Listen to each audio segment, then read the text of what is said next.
if I agree that a trans woman is a biological woman, then what happens to gravity, evolution, what happens to thermodynamics, relativity? Like all objective truths are now not useful anymore. You and I, 20 years ago, would have probably been considered left-leaning. That's funny, yeah. And the Overton window shifted so far to the left that we were just left behind. And so now we're conservatives. That was never my plan.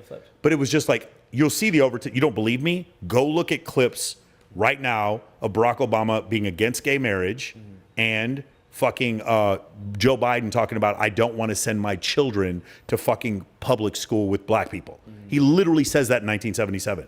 The Overton window shifts to the left. But if I have values like, if you had told me back in 2003, do you think it's rational for a man to transition to become a woman and to go into a fucking bathroom with my daughter? Do I think that that's okay? I'd be like, fuck, no, that's insane. And everyone would have agreed with me in 2003.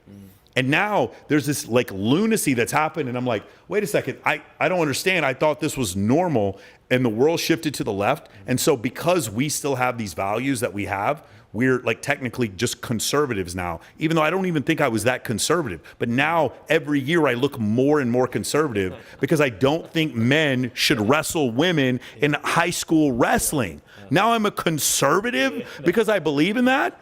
Gay people, get married. You should suffer in marriage as much as the rest of us.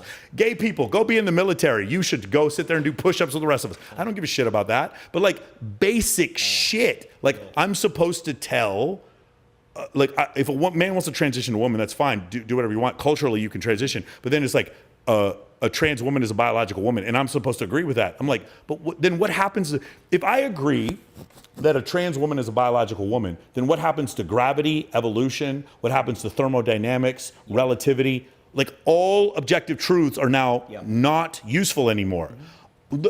I am a conservative just because I believe in objective truths. And because I'm left, exactly. Because I did not fall into postmodernism liberalism, and because I understand like the concepts in science. It's funny, science works for liberals when it's like global warming, but it doesn't work for liberals when it's like innate sex differences. Because I sit there and I want to stick to these ultimate truths, now I'm a conservative. I'll tell you my take on it because here's what I try to do. Okay, so what I try to do is I will spend a huge amount of time trying to consider what somebody who thinks differently from me thinks, okay? So what I've said to myself is I'm like, all right, well, clearly, collectivism is clearly like a viable ideology, right? Collectivism is a viable ideology because traditionally about half the world are collectivists, okay? And so typically around half the world, in effect, what we're trying to get at is like, not strive to look at things objectively, but try to strive to look at things that are friendly to the collective, okay? So even though to me, that way of thinking is completely insane, and that's not something that I'm able to relate to or to connect to, clearly there is some function of collectivism to where this is like a common thing. So it's funny because like individualists are commonly like very, very wanting to debate with collectivists. And the reason why individualists want to debate with collectivists is because if an individualist is striving for objective truth and they know that they're debating with somebody who's saying things that make a collective feel better, then that's obviously a very easy debate to win. Now, my take on this is that they simply think differently from me. They're from my point of view, the way that I see it, in some ways in a coping mentality. But look, I just broke my leg, right? And so part of breaking my leg was that I had to stay off of it. And now I'm hobbling around. And it probably would not have made sense for me to be running around at full tilt on a broken leg. So as a result of that, I have to shelter the leg. Now, ideally over time, if that leg is sheltered, I can gradually keep putting more and more weight on it. And now I'm at a point that I can kind of hobble around and only use the wheelchair here or there. Although I still do use it when I go out because I think it's funny. So I actually still bring it to go out. And then I let my friends borrow it. But anyway, so the point being is that if somebody needs a little bit of help and they maybe need to be told something that's false in order to feel better about themselves, I think that's fine. But what I'd say is like, okay, well, where's the goalpost? Like, where do we kind of help you to get a little bit of a softer take and maybe you're a little bit nicer with you, but like, is there an end point to this? Because like, okay, this will sound a little bit controversial, but like, if I knew that right now me just giving away my business and me giving away every single penny that I have would actually work to kind of like, help people, I would do it like that. But the problem is, usually that doesn't work. It just creates dependency. So from my point of view, a lot of this collectivist stuff that which just to me seems completely insane. It's like, okay, look, like I'll kind of just let that be there. I'm not going to judge it. But what I would say is like, could we have an endpoint? Like, could we not just like make YouTube shows about it and like wallow in it? Like, could there be some kind of an endpoint? Like maybe somebody going to rehab, right? You don't just go to rehab to live in the fucking rehab. You go to rehab to get out of the rehab. So like my question is not like collectivism. Like I can see that as a viable ideology for like, really it's about half the planet, but where's the out point? That's kind of how I think about it. So here's the thing. You have two issues here. Number one, you know a really great way to go viral on YouTube a couple years ago, maybe 2017 to 2019, was man versus woman arguing, right? They don't do it quite as much anymore, but like, you know what a terrible way to grow on social media is? Like slowly showing men improving incrementally. It is the worst fucking way to grow.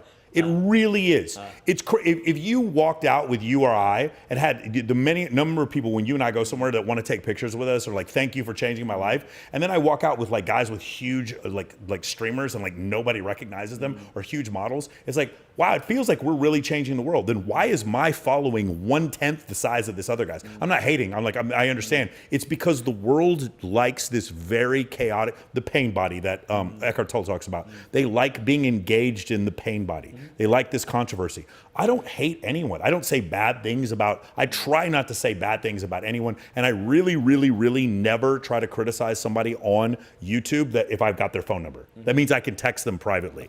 I'm really big on that.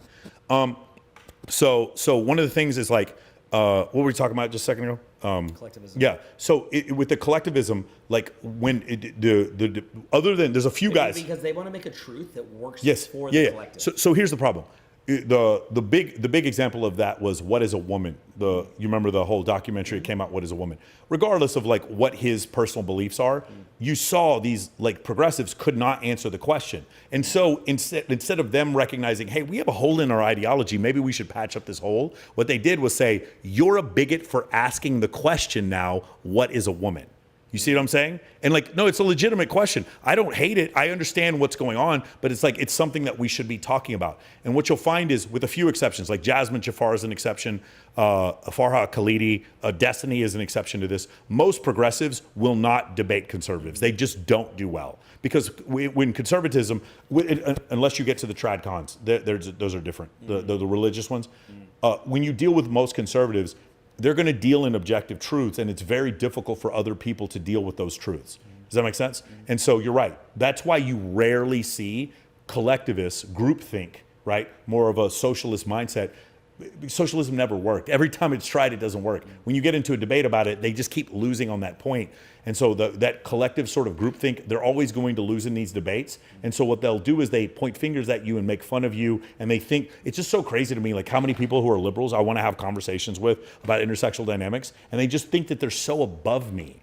But I'm like, I run circles around you. If we get into any conversation about evolutionary psychology, I'm going to destroy you. You have no chance in like talking to me, but you think you're above me because you're a liberal. It's cool. It's one of the craziest things. And they won't have them on. Great example, Rollo Tomasi not going on Chris Williamson. That makes no, someone explain that one to me. I know the answer. Like the reason why is because Chris Williamson, if he has to face Rollo, he's going to have a very difficult time answering some of these things that he said with other people because Rollo is so based in some of the things that he's saying. Because he's been doing research on it for 20 years. So, that's some of the stuff. And Chris is one of the better ones. He's actually fucking awesome. Chris is awesome. But why hasn't Chris had Rollo on? Like, really ask yourself that question. Like, realistically, if you want to go back far enough, Chris doesn't have a show if intersexual dynamics isn't a topic brought to YouTube initially by like you and Rollo. Think about that. But then they're like, well, but no, we're too good to have you guys on. We're too good to speak to you. Like, that's where we've gotten to in this situation. And by the way, I'm a huge fan of Chris Williamson. I am. But the thing is, when you see that, it's like one of these situations because because Chris Williamson said on the show was like, I'd lose half my audience if I had Rollo on one time. You know what I'm saying? So like that's one of these situations where it's like, why I've always had an issue because I'm friends with Destiny and Rollo, and I've always had an issue when I see someone like wanting to get to the bottom of the issue, but they have Destiny on, but they won't have Rollo on. Like I've always had an issue, and the reason, right, it is because what happens is if Rollo comes on there and he starts making some fucking sense, or if Michael Sartain starts making sense, and we've seen this with Myron. Myron will come on there and they're just ready. They're ready to just blast him, and he starts saying things in a very calm voice that just makes a lot of sense, and they're like, "Holy shit, what do we do? What do we do?" Let me explain something to you. I will say though, one of the true stud debaters from the left is that Destiny guy. I mean, geez. He's great. Huh? I mean, he's a machine. Yeah, he does so much research. Yeah, he's great. But he's the kind of guy where like he could go tell you something that you know is wrong. And you just go, you win. Yeah. Like, I mean, he's just really. But like with Andrew Tate, like Andrew was going after something. It was really great. I had Richard Reeves on my podcast. He's a professor from the Brookings Institute, and he said the reason why Andrew Tate blew up so much is because academia was afraid to consider the idea that men suffer. The idea that men suffer is so against traditional leftist academic policy. Men do not suffer, especially white men. It is impossible to consider the idea of them suffering. So we will never discuss it in academia. And meanwhile, the number one cohort of individuals taking their own lives were what? Men who had been divorced or had been zeroed out, but we're just going to ignore them and pretend like this never happened. And then when Andrew Tate comes out and he's speaking directly to this core audience that they weren't being argued against, they were being told they didn't even exist. Of course he became the most famous person in the world. That's what happened because he was willing to have a discourse that nobody else was. And that's why he became, even if you agree with him, don't disagree with him, that's why he became so popular. They canceled him because he was saying things that were wrong, or did they cancel him because he was saying things that were right? But the reason why they really canceled him is because he was starting to make sense to a lot of people. And that was troublesome for so many people. Click the link in the description and I'll send you my high status networking playbook for free, so you can start meeting high quality women today.